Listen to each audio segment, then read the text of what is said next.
mucho la asistencia porque vienes desde, desde Sevilla, así que muchísimas gracias por estar con nosotros. Y bueno, hablando además de un tema que me gusta tanto, ¿no? El tema de las resistencias a los antimicrobianos en atención primaria y cómo implantar programas de optimización de antimicrobianos en este ámbito. A mí me gusta, quise empezar con esta pregunta, ¿no? Recogida de las redes, en la que, bueno, como veis, nos indica, bueno, si nos imaginamos que un día cogemos una enfermedad que solía ser fácilmente curable hasta hace poco, ¿no? Y ahora ya no se puede curar. No podemos estar hablando de otra cosa que las infecciones y el hecho de que los antibióticos dejen de poder curarlas, porque en realidad es el única arma terapéutica que tenemos en este momento capaces de curar una enfermedad. No tenemos ningún otro medicamento con esta capacidad. Por lo tanto, como decimos los farmacéuticos, nos gusta decir mucho, es una pena que un medicamento con tan alto valor terapéutico pueda dejar de ser útil, ¿no? Y como vemos, con las cifras que veníamos manejando hasta ahora, bueno, el ECDC también nos ha hablado pues, de que existen aproximadamente unas 25.000 muertes al año en Estados Unidos por muertes, ¿no? Debidas a infecciones en pacientes que no hemos podido atajar de ninguna manera, pacientes que no hemos podido salvar.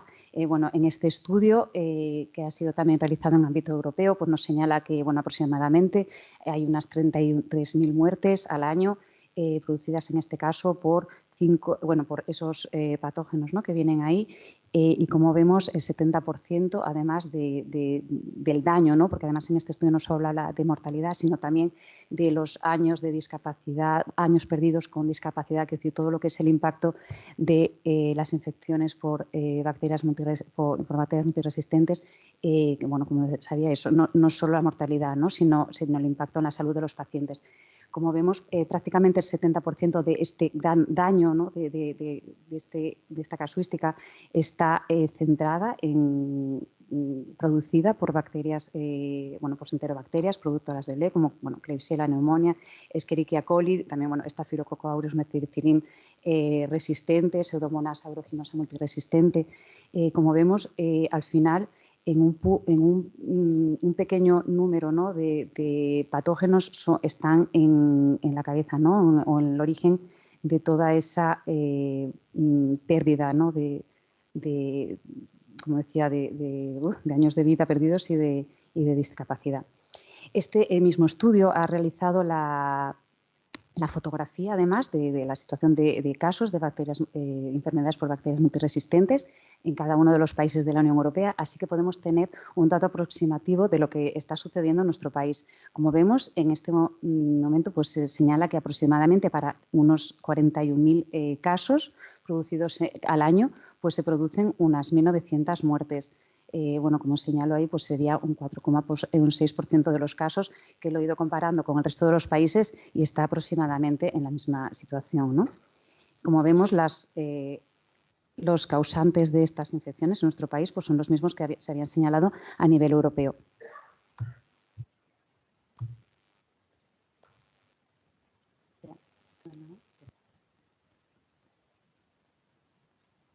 Ahora. Pues como vemos, el origen de estas infecciones pues no son patógenos que sean extraños a nosotros, sino que viven en nosotros, ¿no? Como vemos, es flora normal que ha ido adquiriendo resistencias. La OMS los ha clasificado en esta lista de patógenos escape, que son aquellos que están en este momento, como decíamos, causando la mayor parte de la mortalidad en medicina humana, ¿no? Y además el problema es cada vez más creciente, exceptuando el impacto, ¿no? el aumento de la disminución, ¿no? de las resistencias bacterianas en Staphylococcus aureus, methicillin resistente, que es el único que está disminuyendo, Enterococcus fecalis. Existe en el entorno europeo un aumento, ¿no? una evolución, además, a que esta situación va a ser cada vez peor. Todo ello, bueno, justo ahora, hace 2 meses, acaba de publicarse un estudio que además, bueno, ha utilizado muchas bases de datos, además, y señalándonos que además podemos estar infrasubestimando, ¿no? O subestimando, perdón, la mortalidad por toda esta problemática, ¿no?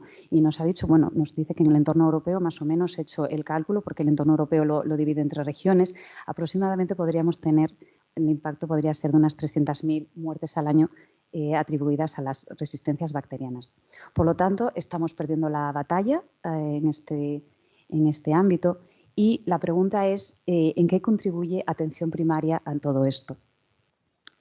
Pues como vemos en esta diapositiva, la contribución es enorme, puesto que en el ámbito de la medicina humana, más del 80% de los antibióticos que se consumen se prescriben en la comunidad, ¿vale? Bueno, cuando hablamos de atención primaria, el término también puede ser más amplio porque el término de comunidad incluye también todas las prescripciones de hospital a pacientes externos, prescripciones en urgencias o, bueno, las prescripciones al alta, ¿no? Pero, bueno, quiero decir que, como vemos, la mayor parte de los antimicrobianos que se consumen en medicina humana se prescriben en este ámbito. Y este es un caso, bueno, que frecuente, ¿no? Nos lo encontramos con bastante frecuencia. Como vemos, pues es un paciente que había acudido en varias ocasiones, ¿no? A su médico de familia, a puntos de urgencias de atención primaria, no había tenido contacto con hospitales, con centros sociosanitarios, todos estos lugares, ¿no? En donde siempre focalizamos el problema de las resistencias bacterianas, sino que es un paciente en la comunidad que, bueno, que había sido tratado una y otra vez por ese dolor de muelas, esa odontalgia, flemones, etcétera. Bueno, son estas situaciones que a veces no se llegan ni siquiera a diagnosticar bien en atención primaria, pero para los que se prescriben muchos antibióticos. En este caso, amoxicilina, clavulánico, quinolonas.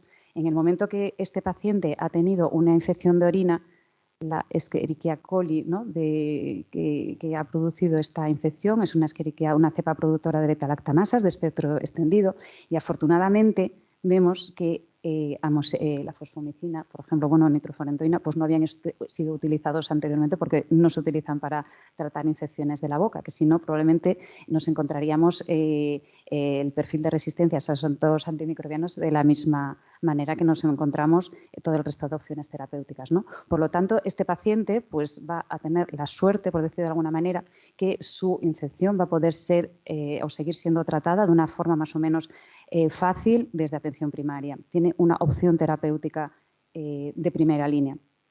Pero sabemos que cada vez que vayamos sometiendo a los pacientes a cada tratamiento antibiótico, siempre tendremos la posibilidad de que ese tratamiento antibiótico vaya a fallar la siguiente vez.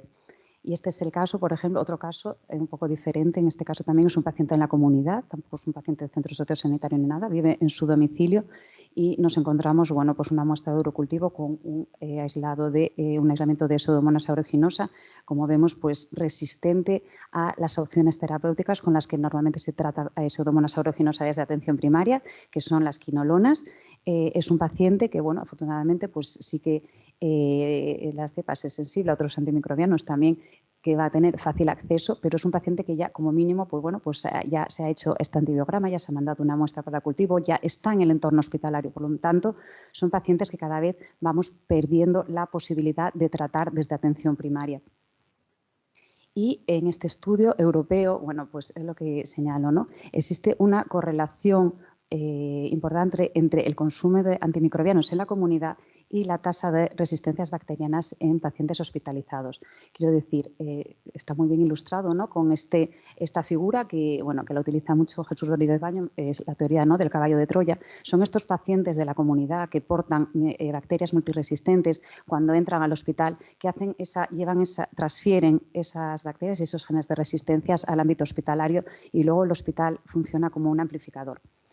Pero, tal y como dice este informe de la Organización Mundial de la Salud, la reducción global, la solución al problema siempre va a pasar por mejorar el uso de antimicrobianos en la comunidad. O dicho de otra forma, no podemos lograr reducir o frenar el problema de las resistencias bacterianas en el ámbito hospitalario si no se resuelve antes en la comunidad, porque siempre vamos a estar originando cada vez más y más resistencias en los pacientes en la comunidad y en el momento que ingresen en el hospital vamos a seguir originando el bucle.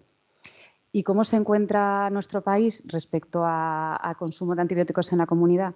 Bueno, pues como veis en esta gráfica de la red ESAC, del ECDC, son datos de 2020, a pesar de que en 2020 hemos reducido, pero además más de un 20% el consumo de antibióticos en la comunidad, el primer año COVID.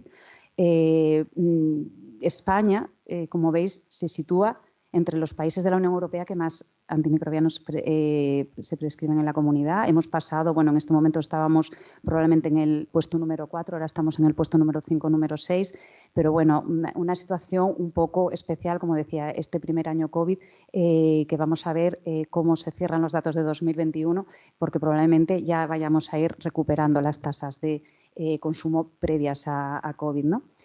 Si realmente quisiéramos alcanzar los datos que tienen estos países del norte de Europa, que sabemos que tienen esos datos tan bajos de resistencias a los antimicrobianos, pues nos deberíamos situar en esta foto, ¿no? Deberíamos dejar de prescribir en atención primaria más de la mitad de los antibióticos que prescribimos. O sea, deberíamos llegar a reducir entre un 50 y un 60% el total de antibióticos que se consumen en atención primaria, y esos son millones y millones de dosis diarias definidas cada año. Ya no solo que consumamos muchos antibióticos, quiero decir, a nivel cuantitativo tengamos una alta prescripción de antimicrobianos, sino el tipo de antimicrobianos que se prescriben en la comunidad. Como veis, también son datos de 2020, también del ECDC, y como vemos, la mayor parte de los antibióticos que se prescriben son betalactámicos. Bueno, a priori no habría ningún problema con esto si no fuera que la mayor parte de ellos son amoxicilina clavulánico, que constituye el 40% de todas las prescripciones. 12% de prescripción de macrólidos, que como sabemos tampoco es un antibiótico de primera elección en la mayor parte de los casos, un 11% de prescripción de cefalosporinas. Aquí sí que hay mucha variabilidad entre la prescripción de cefalosporinas de primera, segunda o tercera generación, con una prescripción mínima, ínfima de cefalosporinas de primera, una prescripción decreciente de cefalosporinas de segunda generación y una prescripción pequeña pero con una tendencia al alza de cefalosporinas de tercera generación. Y este 10% de prescripción de quinolonas, que hay como en la tarta, ese quesito, pues parece muy pequeño, pero es una barbaridad. Quiero decir que en los países del norte de Europa la prescripción de quinolonas en la comunidad es totalmente residual. Quiero decir que este 10% de prescripción de quinolonas que tenemos en España, en infección respiratoria, en infección urinaria, es elevadísima, ¿no? Es algo con lo que también tenemos que luchar. En esta gráfica, que la hemos realizado desde el Servicio Andaluz de Salud hace ya unos años, como vemos es una comparativa de la prescripción de amoxicilina clavulánico en los distintos países de Europa, comparado con España. En este caso, está la comparativa con Andalucía y, como vemos, somos un país hiperprescriptor de amoxicilina clavulánico. Esto, en Andalucía sí que hemos realizado varias acciones, además, con las actualizaciones de la guía, en las que amoxicilina clavulánico se ha ido también cayendo, muchas como antibiótico de elección. Se ha visualizado, ¿no?, el problema con indicadores específicos en contrato-programa, se ha trabajado desde distintos puntos de vista y se ha reducido la prescripción de amoxicilina clavulánico en gran medida. Esta gráfica, ¿no?, del espectro de acción de los antimicrobianos, que ha realizado desde aquí, desde Baleares, Alfredo Montero y Leonor, es una gráfica, por lo menos en atención primaria en formación yo la utilizo muchísimo, porque es muy fácil visualizar que en las infecciones que normalmente nosotros tratamos, en que a lo mejor estamos dirigiendo un tratamiento a tratar una infección por estreptococo, neumonía o piógenes, quiero decir, con un espectro de acción como el de la penicilina, ¿no?, o la amoxicilina para neumococo a dosis altas es suficiente. Y, sin embargo, es que estamos sistemáticamente utilizando amoxicilina clavulánico como si fuera algo un poquito más, ¿no? Y, sin embargo, al añadir el componente clavulánico es que el espectro de acción ha aumentado muchísimo. Y si antes impactábamos, ¿no?, o estábamos seleccionando o podíamos estar impactando, como decía, sobre un pequeño número de microorganismos, al añadir el componente clavulánico es que estamos impactando, ¿no?, produciendo una presión antibiótica en la selección de microorganismos resistentes de Escherichia coli, Klebsiella pneumoniae, es decir, que ya estamos entrando en ese grupo peligroso que veíamos antes, de grupo escape o escape ¿vale? De ya microorganismos que se nos está escapando cada vez más las posibilidades de tratar, porque cada vez más se van desarrollando resistencias a más y más antibióticos y bueno, por lo menos nos está diciendo eso, ¿no? Que hace falta más armas terapéuticas. Cuando decimos además que tenemos una elevada prescripción de cefalosporinas y quinolonas, que son inductores, ¿no? De la selección sobre todo de BLE, ¿no? de enterobacterias productoras de beta-lactamasa de efecto extendido, realmente pues, vemos que el problema en la comunidad cada vez está siendo cada vez mayor, ¿no? También ya con las quinolonas, como decía, pues también estamos impactando, ¿no? Seleccionando Pseudomonas aeruginosa resistente, que bueno, que ya es lo que decíamos, ¿no? Ya una vez que ya no podemos tratar con quinolonas, ya entramos en a la utilización de antibióticos de mucho mayor espectro en el ámbito hospitalario y cada vez va a ser pacientes más difícil de tratar. ¿Y para qué estamos utilizando estos antibióticos en atención primaria?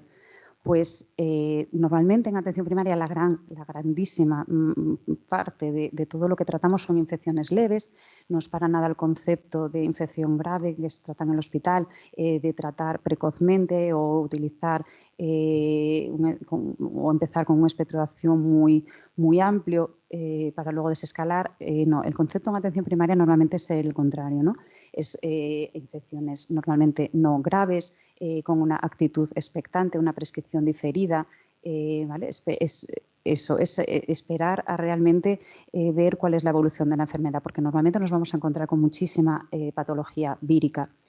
Y siendo las infecciones de orina las infecciones bacterianas más frecuentes en atención primaria, sin embargo, el 70% de todos los antibióticos que se prescriben en infección respiratoria, cuando sabemos que prácticamente son, en un porcentaje altísimo, son infecciones víricas. Como decía también, un 20% de utilización de antimicrobianos en infección urinaria, aproximadamente un 8% de infecciones de la piel y partes blandas, y luego también pues, porcentajes más pequeños en infección de la boca, infección de trato genital, etcétera, etcétera, etcétera, ¿no?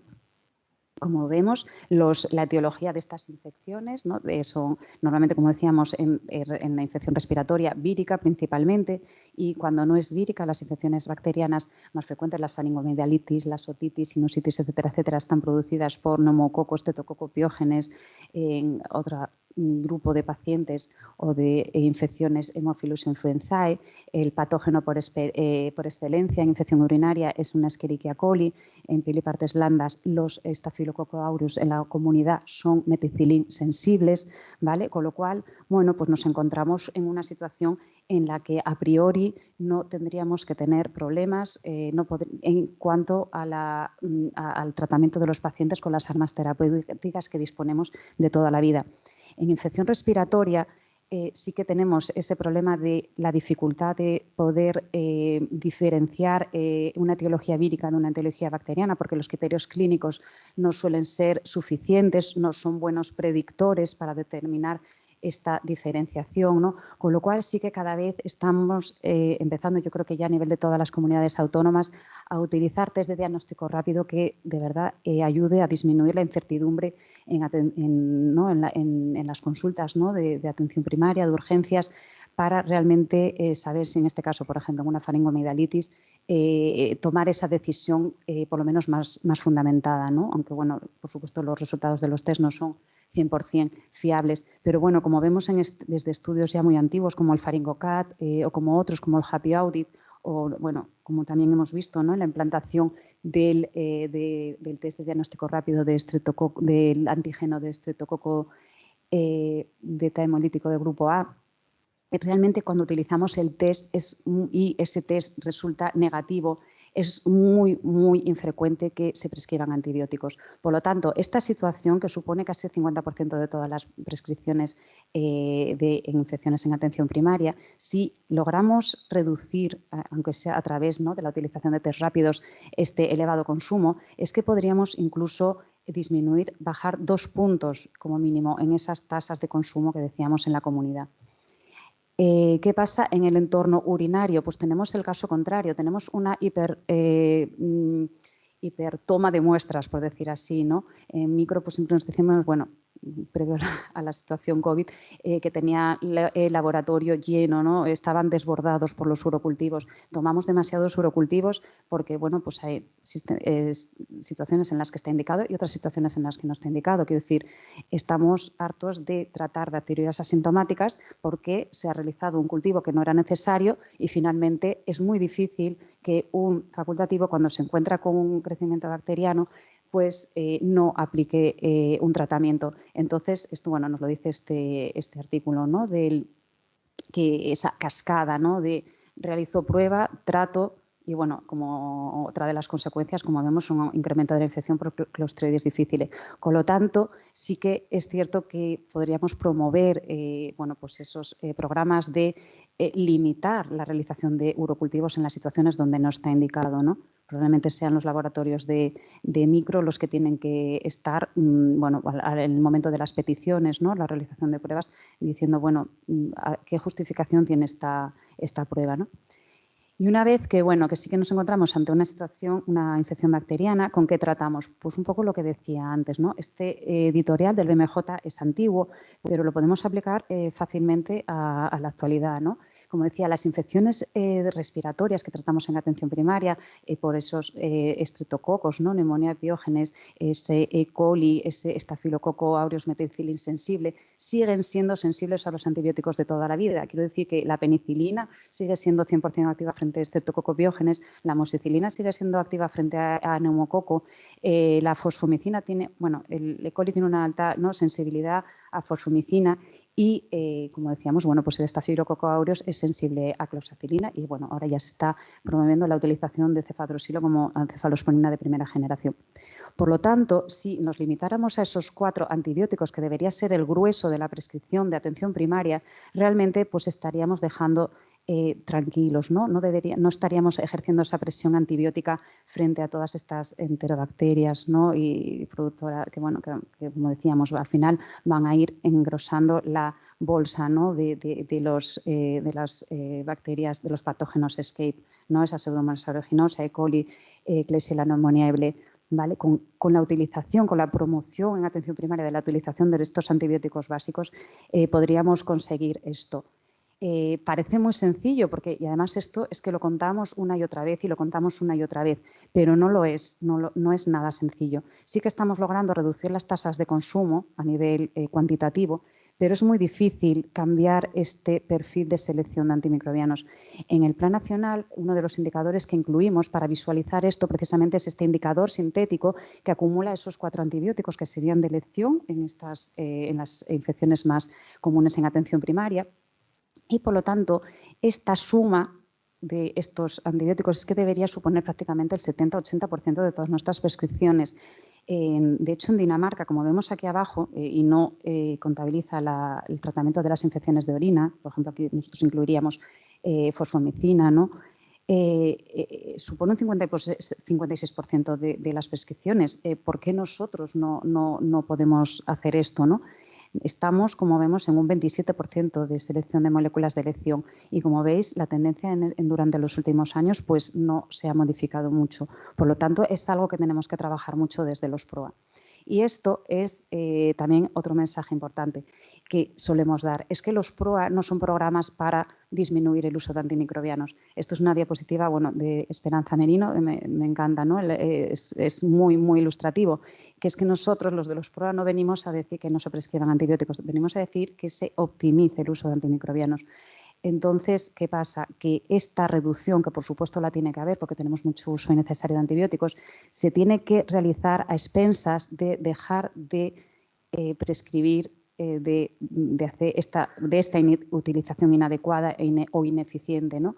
Pero la utilización óptima se tiene que mantener, por supuesto, porque flaco favor haremos a nuestros pacientes si estamos disminuyendo la prescripción de antimicrobianos en situaciones en las que los necesitan.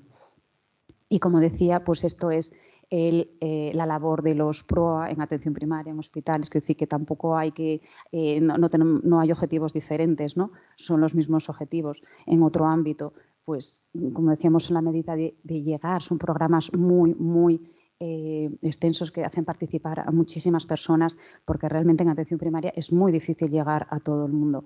son la mejor forma de adquirir nuevos conocimientos, competencias, desarrollar e implantar herramientas, la incorporación de todo ello a la práctica clínica diaria, que no se quede en el curso, en el mensaje del curso y que me fui y ya no me acuerdo, de mejorar los resultados clínicos, que es el objetivo final, de frenar el desarrollo de las resistencias, de que todo esto perdure en el tiempo, que decir que no sean actuaciones aisladas y que, bueno, estos 2 años lo hemos hecho muy bien, pero ya sabemos que cuando dejamos de implantar, detenemos las intervenciones, los resultados que, aunque hayan sido buenos, que hayamos obtenido, vuelven otra vez a su origen, con lo cual siempre este es el mensaje, ¿no?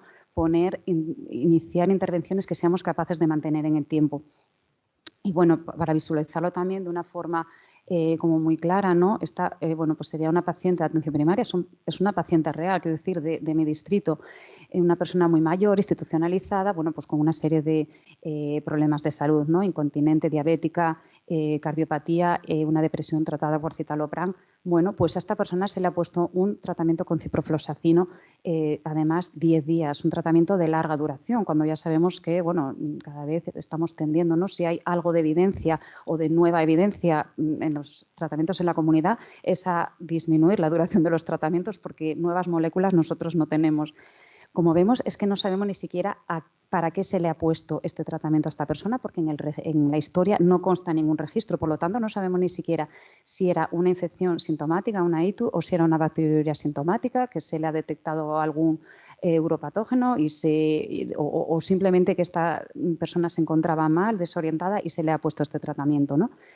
Requería tratamiento, quiero decir, es que no es que venga el farmacéutico y es que lo tenga que hacer porque venga el farmacéutico o el equipo PROA detrás a ver cómo lo he hecho, hacer una auditoría o tal. Es que realmente cualquier facultativo que después vaya a tratar a esta paciente o que esta paciente requiera un ingreso hospitalario, un seguimiento, no va a saber lo que le ha pasado anteriormente a esta paciente para que le hayan puesto un ciprofloxacino durante 10 días. Como decíamos, bueno, una pincelada, ¿no? El estudio HALT, el del ECDC, en los centros sociosanitarios, sí que reconoce que esto, bueno, no es un problema que exista en España o en Andalucía, es que esto existe en toda Europa, ¿no? En el ámbito de los centros sociosanitarios, bueno, si estáis trabajando con ellos, hay un infrarregistro de diagnósticos enorme. En este caso, pues, en este estudio europeo, el 67% de los tratamientos de infecciones urinarias no se había confirmado que realmente había una infección urinaria. Y se piensa o se cree con bastante convicción que estamos tratando muchas colonizaciones, haciendo muchas profilaxis y a lo mejor pues no están indicadas, ¿no? Seguimos con esta paciente, requería ese tratamiento. Es que incluso si fuera una infección de orina, cuando vamos a las guías, ¿no? A las recomendaciones, es que no nos encontramos un ciprofloxacino como tratamiento de elección en ninguno de los casos que vayamos a tratar a esta paciente, ¿no? Por lo tanto, y esta recomendación se basa en que si tratamos, si vemos los datos de resistencias de los uropatógenos, ¿no? A ciprofloxacino en el ámbito del centro sociosanitario, nos encontramos con un 29% de sensibilidad, quiero decir, un 70% de resistencias de uropatógenos a ciprofloxacino en el ámbito de estos pacientes, con lo cual lo más probable es que no fallemos en el tratamiento, quiero decir, es muy probable que no vayamos a tener un éxito terapéutico. Y además, encima de no haber seleccionado un antibiótico correcto, que probablemente a esta persona vaya, si realmente tenía una infección de orina, vaya a recibir posteriormente otro antibiótico, a esta persona le hemos puesto además en peligro porque tenía ya 4 factores de riesgo de riesgo de prolongación del intervalo QT, con lo cual al añadirle ciprofloxacino le hemos añadido un quinto factor de riesgo, con lo cual le hemos puesto en riesgo de arritmias mortales. Quiero decir, son pacientes que, no es un caso aislado. Nosotros hemos hecho un estudio sobre 3.000 pacientes y es que el 70% de ellos estaban en esta situación, ¿no? Con lo cual, esto es lo que un poco quería visualizar de cómo trabajaremos los PROA en atención primaria. Quiero decir, es que no es solo el antibiótico, lo necesito, no necesito que antibiótico, es el tratamiento en el conjunto del paciente y, como decía, buscando resultados clínicos y también que los tratamientos sean seguros para los pacientes. Por lo tanto, el impacto esperado de los PROA va a ser no solo que mejoremos los diagnósticos, los registremos, ¿vale?, que no tratemos cuando no haya que tratar o que si realmente estamos ante una infección grave, una neumonía, una pielonefritis, iniciemos un tratamiento lo más precoz posible. Y, por supuesto, como decíamos, que la selección del antibiótico sea correcto, porque nos vamos a asegurar o vamos a tener mayor probabilidad de éxito terapéutico y menor riesgo de complicaciones. ¿Cómo se desarrolla un PROA en atención primaria? Pues, como decía, igual que en el hospital. Los ingredientes, por decir así, del PROA son los mismos, ¿no? En este tuit, ¿no? de un grupo, bueno, ahora no recuerdo son, pero bueno, como vemos, las actividades no son estrictamente, se centran estrictamente en el ámbito clínico, ¿no? O sanitario, por decir así. Es que vamos a necesitar a muchas personas con las que no trabajamos codo con codo diariamente, ¿no? Necesitamos informáticos, necesitamos metodólogos, personas que trabajen con los sistemas de información, personas que trabajen muy bien la educación, la comunicación, porque no solo tenemos que comunicarnos con nuestros compañeros, sino con la población, con los pacientes, dar mensajes a todos los niveles, a personas que además a veces no tienen tanta formación, ¿no? En el uso de antimicrobianos o en las consecuencias, ¿vale? Hay que realmente involucrar a todo el mundo, ¿vale? Todas las competencias, o sea, en los equipos PROA la tendencia va a ser que ese equipo multidisciplinar cada vez englobe más disciplinas, ¿no? Nosotros estamos incorporando enfermería, hay que incorporar a los responsables de los centros sociosanitarios, hay que incorporar epidemiología, etcétera, etcétera, etcétera. Y bueno, lo que pone aquí abajo, ¿no? Mucho de relaciones interpersonales. Quiero decir que muchas veces las cosas se consiguen porque, bueno, hemos logrado convencer a personas que no estaban muy concienciadas, convencerlos de que esto realmente es muy importante, ¿no? Entonces, como vemos, el total de todo esto es un 255%. Esta actividad que suele recaer sobre el equipo PROA en atención primaria, como os podéis imaginar, el equipo PROA en atención primaria, pues también un equipo de 4 o 5 personas, es imposible que lo pueda realizar, ¿no? Si vemos la estructura de atención primaria, bueno, aquí es una diapositiva un poco compleja, pero bueno, no sabía cómo expresarlo de otra forma, pero nos encontramos con el programa que nos llegue de donde nos llegue, porque puede partir de nuestra área, puede partir de nuestro servicio de salud, de la consejería o del plan nacional, ¿no?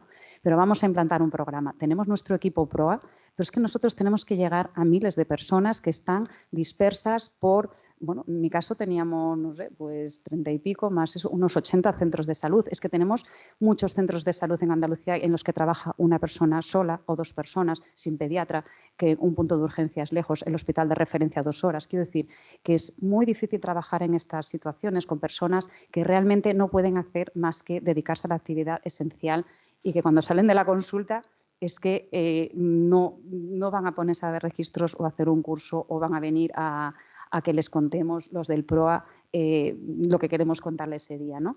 Entonces, realmente sí que tenemos que contar con como digo, un equipo ampliado PROA, es decir, con aliados en cada centro de salud que sean esos referentes del PROA en cada centro y además en cada una de las disciplinas, ¿no? Medicina de familia, pediatría, en urgencias, en la unidad bucodental, en las unidades de residencias, porque realmente son los que van a llevar el programa a los finalistas, ¿no? a las personas a las que finalmente tiene que llegar, que son todos los clínicos, bueno, las enfermeras que que intervienen, ¿no? En el cuidado de los pacientes, en la administración de medicamentos, ¿vale? Con todo el mundo. Por lo tanto, es un trabajo, es que se bloquea, vale, es un trabajo muy, muy arduo. En cuanto a las intervenciones, pues decir que los PROA lo que sí está demostrado es que sean intervenciones múltiples, simultáneas y mantenidas en el tiempo. Quiero decir que todo esto que veníamos haciendo anteriormente, nosotros, bueno, antes de la implantación de la guía, desde 2005 estábamos haciendo actividades con el hospital, con micro. Bueno, pues habíamos creado en 2005 pues, lo que es ahora un equipo PROA, ¿no? Con los directores del hospital, del distrito, farma, urgencias, micro, ¿vale? Y estábamos enviando datos de resistencia, estábamos enviando datos de consumo, habíamos hecho nuestros indicadores, enviábamos boletines con recomendaciones, pero realmente eran como actividades muy puntuales. No fue hasta que elaboramos la guía, hicimos un programa completo para la implantación de la guía que pudimos tener ya reducciones, ¿no? o bueno, una mejora en la calidad de prescripción de antimicrobianos. Ese efecto aditivo, el efecto novedad, ir incorporando intervenciones nuevas, lo que decía antes, ¿no? Mantener todo en el tiempo, que ahora de repente no dejemos de hacer algo que funcionaba. Esto es lo que parece que funciona. Eso sí, no todo funciona en todos los sitios. Quiero decir, no hay PROAs iguales o algo que haya demostrado que sea eficaz o efectivo en todos los sitios. Quiero decir, en cada ámbito pues hay que seleccionar las intervenciones que funcionan, también sabiendo cuál es el apoyo que tenemos, los recursos que tenemos, de qué situación de partida partimos, a dónde queremos llegar, ¿vale? Quiero decir que probablemente exista aquí y allá pues también un análisis de reflexión de qué queremos hacer y con qué. Lo que sí me gustaría decir es que, bueno, son 4 cosas que, creo que son imprescindibles para PROA. Primero, una guía de referencia. Es indispensable. Como decía, nosotros hasta que realmente no tuvimos una guía de referencia y en ella basábamos todas las intervenciones, porque es que la formación se hacía con eso. En Historia de Salud se incluye la guía como herramienta de apoyo a la prescripción, para la formación de residentes, la guía de donde sale la información que el médico puede imprimir y se la da al paciente. Quiero decir, esto le daba mucha fortaleza a esto porque realmente todas las actividades iban a la misma referencia, ¿no? Por lo tanto, y luego, bueno, como vemos, lo ha reflejado esta Cochrane, ¿no? Que finalmente incluso los PROA podían definirse, ¿no? Como todas aquellas intervenciones que están destinadas a hacer que se mejore la adherencia a las guías. Es que en el momento que tengamos esta adherencia a las guías, va a disminuir el uso innecesario de antibióticos, vamos a disminuir el uso de antibióticos de espectro ampliado, vamos a pautar, ¿no? Dosificar y pautar y hacer tratamientos con una duración de tratamiento corta, ¿vale? Quiero decir que son todas estas cosas que perseguimos con los PROA. En segundo lugar, los PROA son programas formativos, es el componente principal. ¿Qué ocurre? Y sobre todo ahora en este escenario post-COVID, que además estamos con toda esta formación virtual, estamos a lo mejor haciendo mucha más formación incluso que antes, ¿no? Y en un momento en que los profesionales están muy cansados y tal, quiero decir que debemos orientar las actividades formativas a esas actividades que realmente vayan a tener impacto. En Andalucía nos ha ido muy, muy bien con el tema de las asesorías clínicas porque... Claro, si nosotros a los profesionales les decimos te libero la consulta, viene un referente PROA de tu centro a hablar sobre tratamientos que se han realizado a tus propios pacientes y ahí se crea una formación que en realidad es un face-to-face, ¿no? Es como la formación perfecta, ¿no? Pues realmente sí que se genera muchas sinergias, ¿no? Y cuando ves el resultado de las encuestas de satisfacción de estas asesorías es altísimo, es de un 90 y pico %, casi de un 100%. Quiero decir que además los profesionales la reciben con mucha, por decir, alegría, ¿no? Con lo cual realmente es un éxito tremendo, ¿no? Realmente enganchar a los profesionales así. Bueno, para ello, como decía, hay que enganchar primero a los directores de los centros para que liberen de la consulta tanto al referente como al médico que va a recibir la asesoría para que tengan ese momento y puedan trabajar conjuntamente en un horario laboral. Otra cosa importante, pues el desarrollo de tecnologías de la información. Quiero decir, no podemos seguir trabajando para los PROA, quiero decir, ese trabajo administrativo, todas esas horas que dedicamos, bueno, a lo mejor estoy hablando más de farmacéuticos, de microbiólogos, etcétera, dedicamos tiempo y tiempo y tiempo a elaborar datos. Quiero decir, sería necesario automatizar todo esto, ¿no? Y generar también herramientas de ayuda a la prescripción, ¿no? Como decía, las guías como en el punto de atención al paciente, herramientas para favorecer la prescripción diferida, alertas de la prescripción, esos test de diagnóstico rápido, los informes de antibiograma con mensajes interpretativos, ¿vale? Y esto también un poco redundando en lo que decía antes, ¿no? Como estamos generando tantos datos, es que necesitamos que de alguna manera se integren, pero automatizadamente, no que estemos nosotros haciendo estadísticas, ahora cogiendo lo que me viene de micro, lo que me viene de farmacia, lo que me viene de historia clínica. Es necesario que automaticemos todo esto y que tengamos resultados para poder trabajar en lo que realmente tenemos que trabajar nosotros, ¿no? Como decía, bueno, es importante que esto sea dinámico, que se pueda monitorizar periódicamente, no que tengamos que parar un año y hacer un estudio, un corte para pararnos un año entero para hacer un estudio de prevalencia de algo, ¿no? Y esto cada 10 años. No, esto tenemos que lograr porque, bueno, que los sistemas informáticos, esto ya está desarrollado, existe y lo único que necesitamos es que se aplique, ¿no? Que nuestras administraciones, nuestros servicios de salud se impliquen en esto y nos den estas herramientas. Por lo tanto, evaluar el impacto de las intervenciones para identificar áreas prioritarias, proporcionar retroinformación. Es muy importante que los facultativos tengan una retroinformación de lo que realizan. ¿Y cómo estamos midiendo el impacto? Pues en este momento estamos midiendo cómo la evolución del consumo de antimicrobianos. Estamos viendo si sube, si baja, si logramos que disminuya la amoxicilina clavulánica, la tasa global. ¿Vale? Esto, bueno, son como decía, el estudio que hemos hecho en Andalucía antes y después de la implantación de la guía. Realmente 2011 fue el punto de inflexión, a partir del cual, como decía, de todas aquellas actividades que hacíamos individualmente, que no teníamos ningún impacto. Realmente, a partir de 2011 hemos empezado a disminuir la prescripción global de antimicrobianos en la comunidad a una velocidad de 0,8 DHD por año. Todo esto antes de periodo COVID, claro. Vamos a ver ahora qué es lo que está pasando.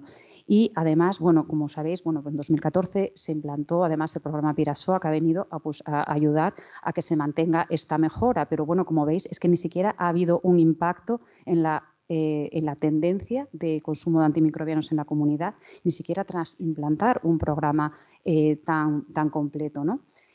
Sí que hemos visto localmente que estábamos mejorando no solo los datos de las tasas de consumo, sino que estábamos mejorando la adecuación. En nuestro distrito también estábamos mejorando mucho porque estábamos haciendo mucha incidencia en el registro de infecciones. Esto tiene muchas connotaciones porque alguien que no registra probablemente es alguien que no ha llegado a hacer un diagnóstico preciso, ¿no? Entonces sí que nosotros cuando hacíamos la formación decíamos que era muy, muy importante hacer esa reflexión para llegar a un diagnóstico, porque es que desde que tú tienes el diagnóstico tú puedes consultar la guía, ya sabes lo que tienes que consultar y ya sabes el tratamiento de elección, porque si no estamos tratando toses, mocos y fiebres y síntomas, ¿no? Con lo cual es muy difícil acertar de esa manera. Estábamos midiendo, como veis, a partir de Pirasoa, una serie de patógenos, no solo estos que muestro aquí, pero realmente, bueno, y Estrella nos lo contará después, es muy difícil evaluar el impacto de los PROA en datos de resistencias. Para empezar, es que no tenemos muestras de casi nada más que de uropatógenos, ¿vale? Los aislábamos, muestras respiratorias de heridas, bueno, pues son además las que son, no son representativas. Bueno, como hemos visto, pues además, independientemente de que habíamos reducido la prescripción de antibióticos, es que no hemos visto mejora en los datos de resistencias, ¿no?, en la comunidad. Pero es que esto tampoco es algo raro, ¿no?, por decir de alguna manera. Por una parte, tenemos qué significado tienen los datos de laboratorio, ¿vale? Sí que podemos asumir que a lo mejor los urocultivos, como tenemos tantas muestras, que además en muchas situaciones que no estarían indicadas, pueden ser más representativos de la población, ¿no? Pero estos datos del informe de laboratorio, ¿cuánto de representatividad tienen del porcentaje de resistencias que tenemos en la población? Bueno, pues con un ejemplo muy claro, bueno, pues vemos el dato que decía antes, ¿no?, de los Staphylococcus aureus methicillin resistentes, que, bueno, pues nuestros laboratorios pues nos dan este dato, ¿no?, un 20% de resistencias. Sin embargo, ¿qué nos dicen los estudios centinela en la población?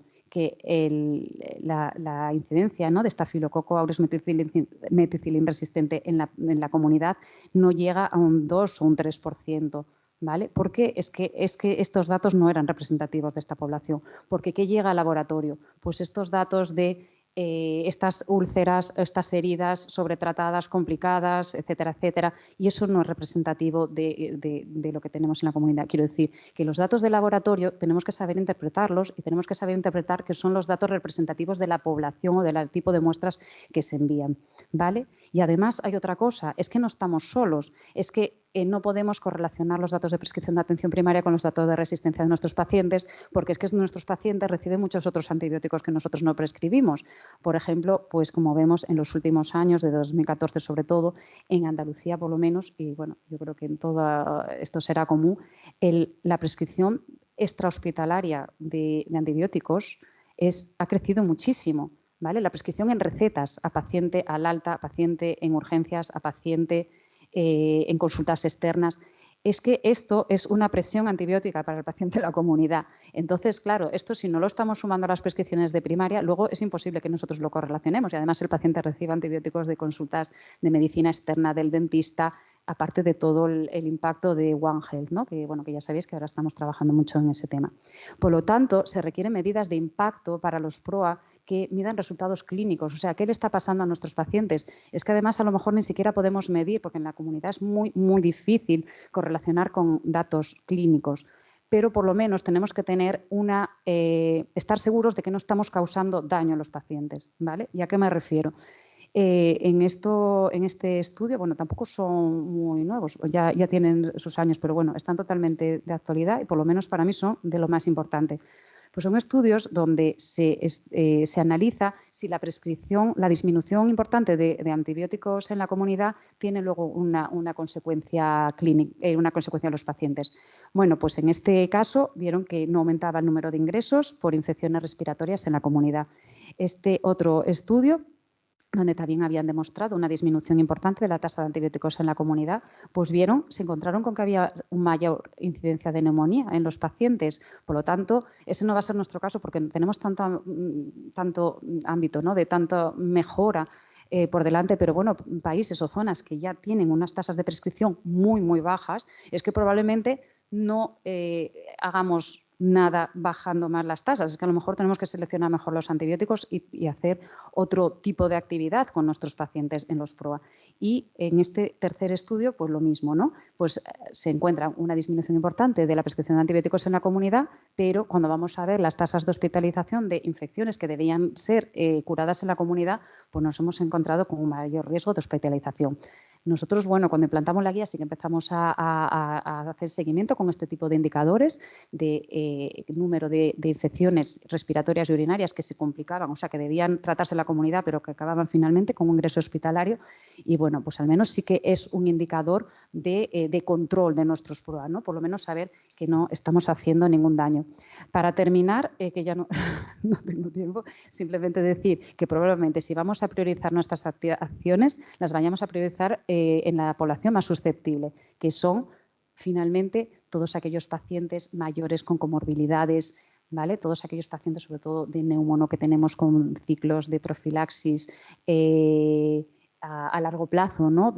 Son grandes consumidores de antibióticos. Nosotros hemos sacado un estudio y lo hemos titulado el consumo de antimicrobianos como el resultado oculto, ¿no?, de la cronicidad de estos pacientes con enfermedades crónicas, que estamos tan centrados en tratar la diabetes, la hipertensión, etcétera, etcétera, que nadie se da cuenta de que son pacientes de que están recibiendo crónicamente antibióticos. Pero es que tenemos pacientes que llevan 7, 8 años recibiendo ciclos de acitromicina y nadie está revisando esos tratamientos, ¿vale? Y entonces bueno, pues esto está ahí. Los pacientes o, bueno, las personas que viven en centros sociosanitarios, bueno, como veis, son pacientes que están sometidos a hasta 3 veces la presión antibiótica de los pacientes de las mismas características en la comunidad. Quiero decir, sobre una personas de la población que tienen esa misma edad, más o menos, sobre 75 años, estos pacientes están sometidos a una presión antibiótica mucho mayor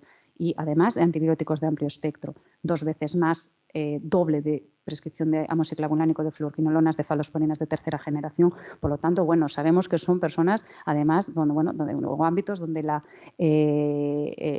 son los nichos, ¿no?, de las multiresistencias en la comunidad. Y finalmente, pues este pool de pacientes, ¿no?, que también nosotros lo estamos incorporando, porque las pacientes no que sean alérgicos a betalactámicos o antibióticos, sino que estén etiquetados como alérgicos, que finalmente el 90 y pico % no lo son. Pero por el hecho de serlo, como cuando se tratan con antibióticos no vamos a utilizar un betalactámico, utilizamos otros antibióticos de más amplio espectro, ¿no? Por lo tanto, tiene mucho mayor riesgo de estar colonizados o por lo menos ser portadores de bacterias multiresistentes. Bueno, bueno, habría muchas más cosas, pero bueno, no había tiempo y lo que sí me gustaría decir que cualquier pregunta que tengáis, cualquier otra cuestión, pues bueno, a través de hoy mismo, bueno, o a través del correo, a través del equipo PROA del hospital, que bueno, encantada de poder hacer partícipe, ¿no?, de cualquier otra actividad que estemos realizando. Muchas gracias por vuestra atención.